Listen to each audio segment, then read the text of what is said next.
today I'm going to be going over UFC fighters who should change weight classes. Shout out to the guy who requested this video on my post. Check out my video post.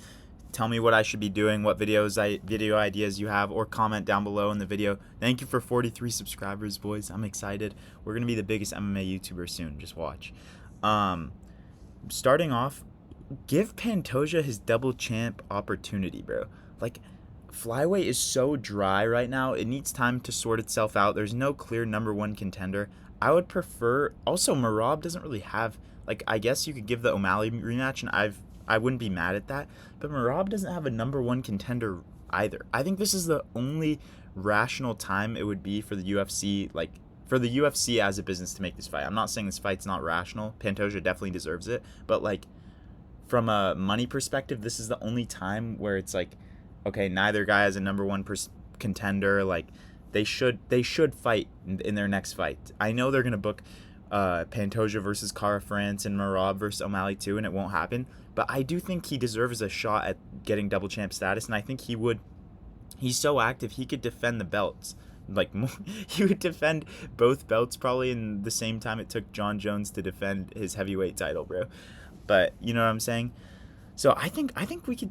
I would not be mad at giving Pantoja double champ status. I know he's not a star, huge star, so I don't think the UFC would do it. But he does deserve it, bro. He's cleared out the entire top 10, and this guy should be above 9 pound for pound. Like, don't at me. This guy should be top 5, 100%.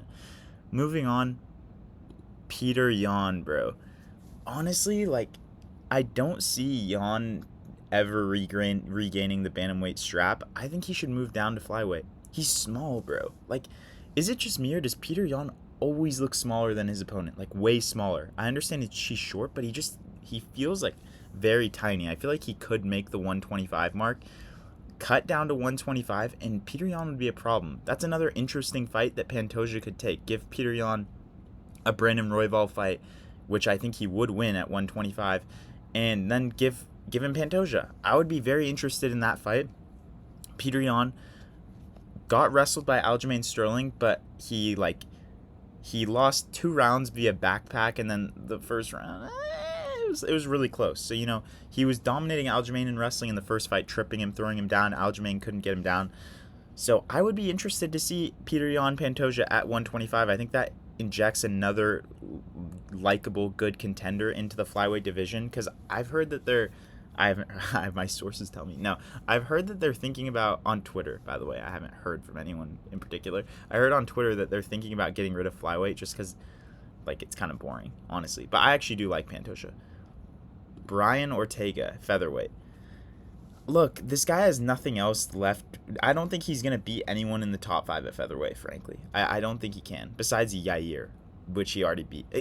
The fact that Yair's ranked above him just makes me so mad, bro. Like, inactivity should not be fucking prioritized in the rankings. But you know what I'm saying? But whatever. I think Brian Ortega needs I don't know. He needs to get beat up by Justin Gaethje or some shit. Like, just move up and fight like Moicano. That would be really entertaining. Actually, I just thought of that on the fly. Fight like Beneil Dariush. We don't want to see Beneil get knocked out. We like Beneil.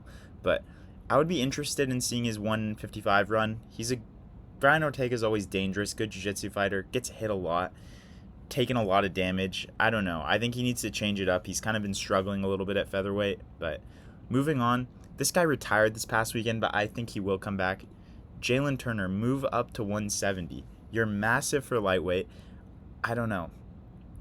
This guy's 14, bro. I'm low-key a Jalen Turner fan, too. Like, I wanted to see this guy win. Like, it makes me so sad. And they haven't even updated his fight either. Like, bro, this guy knocked down Moicano and went for the O'Malley versus Thomas Almeida finish, and then except O'Malley finished him in the third, Jalen Turner just got knocked out, bro. Like, come on. Move up to 170. It'll help your chin a little bit because you're not cutting all that weight. You're 6'3". You still have a height advantage over almost every welterweight.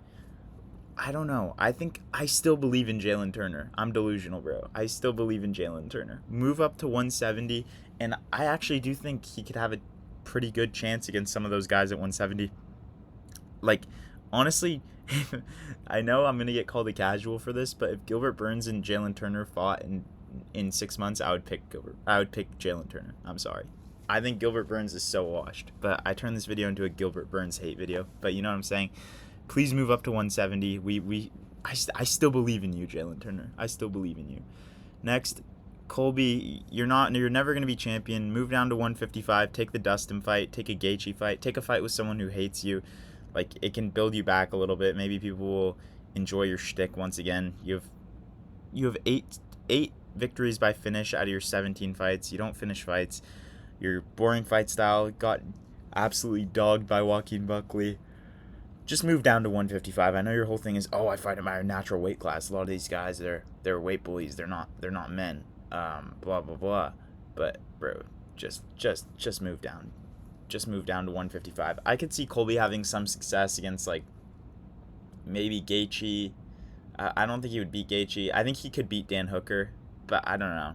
It depends on how much the weight cut affects his chin, because he is a little chinny at welterweight. I'll be honest, but yeah. Next, Izzy, bro.